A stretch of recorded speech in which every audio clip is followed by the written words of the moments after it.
नमस्कार। अंग्रेज जब भारत में आए और वो धीरे धीरे व्यापार के साथ साथ उन्होंने सत्ता पर कब्जा किया और जब वो भारत के शासक बन गए तो उनको जरूरत पड़ी कि कुछ ऐसे एलीट क्लास के लिए क्लब खोले जाएं, स्थान निर्धारित किए जाएं जहां अंग्रेज या अंग्रेजों के कृपापात्र भारतीय, समृद्ध भारतीय एक साथ बैठ सके और वो सत्ता के समानांतर केंद्र के रूप में ऐसे क्लबों को विकसित करने की एक योजना अंग्रेजों ने बनाई। उसी के तहत देश के अलग अलग बड़े महानगरों में ऐसे क्लब बनाए गए। दिल्ली में उसी के तहत जिमखाना क्लब बना, चेम्सफोर्ड बना, इस तरह के कुछ क्लब बने जिसमें सबसे प्रतिष्ठित और सबसे अभिजात्य क्लब है जिमखाना क्लब। अंग्रेज चले गए तो गोरों से मुक्त हुआ वो क्लब, लेकिन गोरों की संस्कृति का संवाहक बना रहा वो क्लब। और जिमखाना का मतलब समाज का सबसे ज्यादा जो एलीट क्लास है, तबका है, उसका क्लब। एक कहावत कही जाने लगी कि आईएएस बनना सरल है, जिमखाना की मेंबरशिप पाना कठिन है। ये कहावत दिल्ली में है। 10 साल इंतजार कर रहे हैं लोग, उसके लिए इतनी माथापच्ची हो रही है। लक्ष्मी का खजाना खोल देने को तैयार है मेंबरशिप के लिए लोग। सत्ता के सर्वोच्च स्तर से सिफारिशें लग रही हैं क्योंकि उसकी मेंबरशिप आपकी सामाजिक हैसियत का प्रमाण पत्र मानी जाती है। सामाजिक हैसियत का प्रमाण पत्र कि जिमखाना के मेंबर हैं, इसका मतलब बड़े आदमी हैं और ये पावर कॉरिडोर के प्लेयर होंगे, सत्ता के गलियारों के ये खिलाड़ी होने चाहिए अगर जिमखाना के मेंबर है। दिल्ली के लुटियन दिल्ली के हृदय स्थल में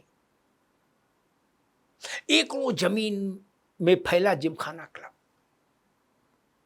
और उसका शुरूर पूरे दिल्ली के हर बड़े आदमी के दिमाग में चढ़कर बोलता रहा। इतने वर्ष बीत गए, मोदी जी की सरकार आई, जिमखाना क्लब की कुछ शिकायतें थी, उनकी जांच पड़ताल हुई। फिर पता लगा कि जिस आधार पर ये क्लब को जमीन मिली थी और जो शर्तें थी, उन शर्तों का उल्लंघन कर रहा है क्लब। तो फिर सरकार ने निर्णय लिया कि क्लब को नोटिस दिया जाए और जमीन वापस ले ली जाए, जो अंग्रेजों ने 1 रुपए पर दे दी थी जमीन। जिमखाना क्लब की जमीन का इस वक्त बाजार भाव, एक मोटा अंदाज बता रहा हूं, 5,000 से 6,000 करोड़ के बीच का है कम से कम।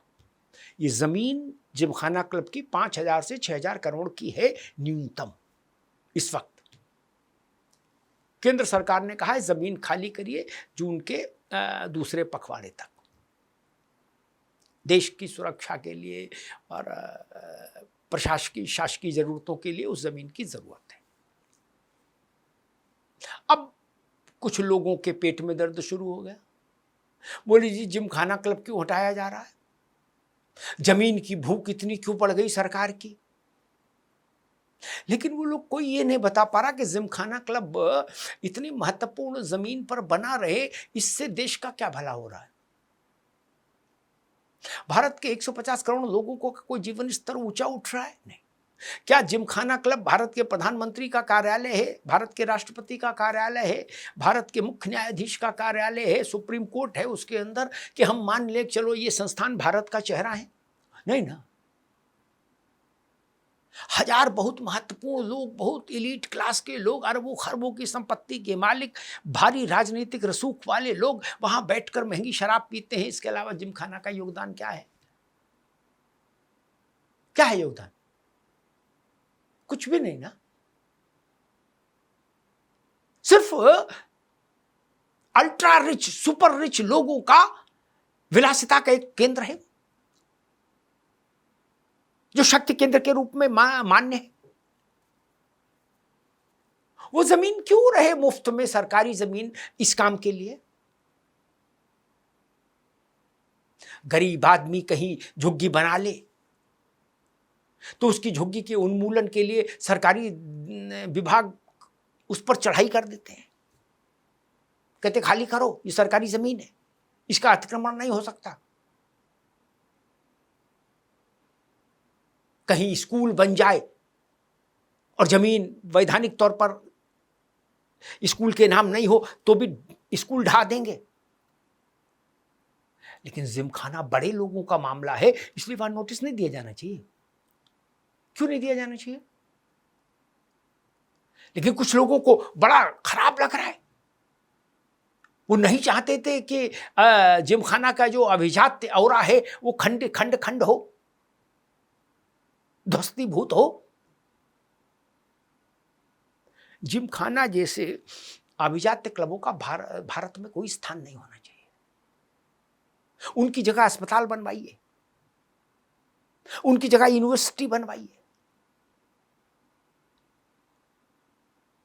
एक एम्स जैसा और अस्पताल बनवा दीजिए, या गरीब आदमी का भी इलाज हो सके और अमीर का भी इलाज हो सके। इतने महंगे क्लबों की क्या जरूरत है? और वो क्लब कम है, वो सत्ता का समानांतर केंद्र ज्यादा है। वहां की सदस्यता का मतलब है कि आप बड़े आदमी हो गए, आइडेंटिफाइड हो गए, सर्टिफाइड हो गए कि आप भारत के बड़े आदमी हैं। ऐसे क्लब क्यों रहे? ये अंग्रेजों ने भारतीयों के साथ एक विभाजन रेखा खींचने के लिए इन क्लबों की स्थापना की थी। इस स्वतंत्र भारत में इनका कोई अस्तित्व नहीं होना चाहिए। ये लोकतांत्रिक व्यवस्था के विपरीत आचरण करने वाले क्लब हैं, इनके भीतर लोकतंत्र नहीं है। भारत का लोकतंत्र गांव की चौपाल में दिखता है, मोहल्ले की बैठक में दिखता है, चौतरे पर दिखता है, जिमखाना और चेम्सफोर्ड में नहीं। इसलिए जिमखाना और चेम्सफोर्ड जैसे क्लबों को सरकारी छूट तो नहीं मिलनी चाहिए। कौड़ियों के दाम में हीरे जैसी जमीन क्यों मिले? कुछ लोग बैठ के वहां शराब पिए इसलिए सरकार की जमीन वहां काम में आए? नहीं, यह अस्वीकार्य होना चाहिए। नरेंद्र मोदी की सरकार का निर्णय ठीक है और मैं उस निर्णय के साथ खड़ा हूं कि जमीन वापस दीजिए सरकार को। जिमखाना के जो मेंबर्स हैं वो अपनी जेब ढीली कराए और जहां जमीन उपलब्ध हो जिस भाव में, उस भाव में जमीन लेकर एक क्लब बनाए, किसी को कोई आपत्ति नहीं। महंगे क्लब बनाने में किसी को आपत्ति नहीं। आप 7 स्टार होटल जैसा क्लब बना दीजिए, किसी को क्या आपत्ति है? व्यक्तिगत पैसा लगाइए। लेकिन 1 रुपए पर 600 करोड़ की जमीन, 6,000 करोड़ की जमीन आपको नहीं मिलेगी। उस जमीन पर फिर एम्स जैसा अस्पताल बनना चाहिए, कोई यूनिवर्सिटी बननी चाहिए लड़कियों की शिक्षा के लिए। कुछ ऐसा काम होना चाहिए जो सर्वजन हिताय हो, केवल मुट्ठी भर लोगों की विलासिता का केंद्र नहीं। लोकतंत्र में ऐसे विलासिता के केंद्रों का कोई स्थान नहीं। उससे अच्छा तो कोई संग्रहालय बना दीजिए, कोई पुस्तकालय बना दीजिए, कम से कम भारत का माथा तो ऊंचा होगा। ये जिमखाना और चेम्सफोर्ड बंद होने चाहिए। ये अंग्रेजी मानसिकता के स्मृति केंद्र हैं, ये अंग्रेजियत के स्मृति केंद्र हैं। इनको भी विदा कीजिए। अंग्रेजों के जितने चिन्ह थे और मैं तो कहूंगा मुगलों और अंग्रेजों के जितने चिन्ह हैं वो सब विदा होने चाहिए भारत से। मुगलों से पहले का जो भारत था वही भारत वापस होना चाहिए। बीच के ये आक्रांताओं के काल में जो विसंगतियां भारत में आई या जो प्रतीक चिन्ह स्थापित हुए वो सब प्रतीक चिन्ह विस्थापित होने चाहिए, ध्वस्त होने चाहिए, हटने चाहिए। जिमखाना भी उसमें एक है, चेम्सफोर्ड भी उसमें एक है। ऐसे क्लब विदा होने चाहिए बिना किसी देरी के। धन्यवाद।